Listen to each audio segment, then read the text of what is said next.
పై మెరుపులు చూసి ఎవరినైనా నమ్మారో మీరు నట్టేట మురిగినట్టే. ఖరీదైన చీరలు ఒంటి నిండా నగలు దిగేసుకుని ఓ ఆడ గ్యాంగ్ వచ్చేసరికి మంచి గిరాకీ తగిలిందనుకున్నారు ఆ షాప్ సిబ్బంది.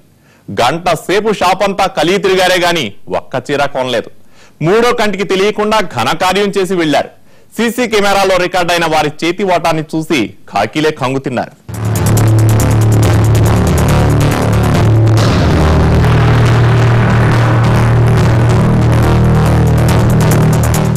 ఇది మహబూబ్ నగర్ లోని నేత బజార్. మహబూబ్ నగర్ హైదరాబాద్ ప్రధాన రహదారి పక్కనే ఉండే ఈ షాపింగ్ కాంప్లెక్స్ నిత్యం రద్దీగా ఉంటుంది. చుట్టుపక్కలన్నీ వ్యాపార సముదాయాలే. ఈ నెల 18వ తేదీ మధ్యాహ్నం 12 గంటల సమయం నేత బజార్లోని పెదకాపర్తి చేనేత వస్త్ర విక్రయశాలకు 7 మహిళలు ఒకేసారి వచ్చారు. చూడటానికి ఉన్నత కుటుంబానికి చెందిన వారిలా కనిపించడంతో షాపు సిబ్బంది వారికి ఖరీదైన చీరలే చూపించారు. సిబ్బందిని మాటల్లోకి దింపి మహిళలు తమంతట తామే చీరలు అల్మారాలోంచి తీసి చూడసాగారు. సిబ్బందితో సరదాగా మాట్లాడుతూ ఒక్కో చీర విప్పి చూస్తూ అర్ధగంటకు పైగా గడిపారు. ఆ మాట ఈ మాట చెప్తూ అక్కడి వారి దృష్టి మరల్చారు. చూసిన చీరల్లా కట్టుకుని చూస్తూ టైంపాస్ చేయసాగారు. ఈ గ్యాంగ్ లోని ఓ మహిళ ఖరీదైన 20 చీరల్ని ఒకచోట చేర్చి తన చీర లోపలి భాగంలో దాచుకుంది.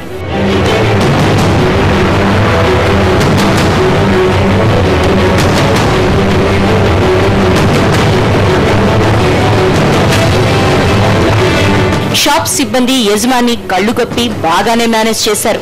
చాకచక్యంగా 20 చీరల్ని కొట్టేసిన మహిళ క్యాష్ కౌంటర్ దగ్గరకు వెళ్లి కదలకుండా కూర్చుంది.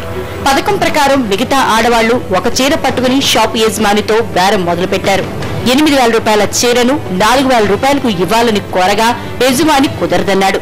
దీంతో ఏమీ కొనకుండానే అందరూ అక్కడి నుంచి వెళ్లిపోయారు. 2 రోజుల తర్వాత అమ్మకాలు షాపులో నిల్వపై లెక్క చూస్తుండగా కొన్ని చీరలు తగ్గినట్లు యజమాని గుర్తించాడు.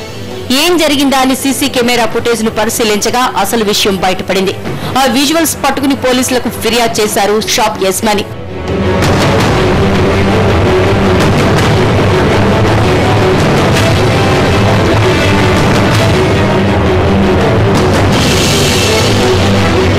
జిల్లాలో ఇలాంటి దొంగతనం జరగటం మొదటిసారి కావడంతో పోలీసులు దర్యాప్తు ముమ్మరం చేశారు. విజువల్స్ ఆధారంగా కేడీ లేడీస్ కోసం గాలిస్తున్నారు. హైదరాబాద్ లోనూ ఇలాంటి ఆడ బ్యాచ్లు హల్చల్ చేస్తున్నాయి. మహానగరం నుంచి ఇప్పుడు మహబూబ్ నగర్ వరకు విస్తరించింది ఈ ముఠా నెట్వర్క్. పోలీసులు వీలైనంత త్వరగా వారిని పట్టుకోకపోతే మరో వ్యాపారి ఇలాగే మునిగిపోయే అవకాశం ఉంది.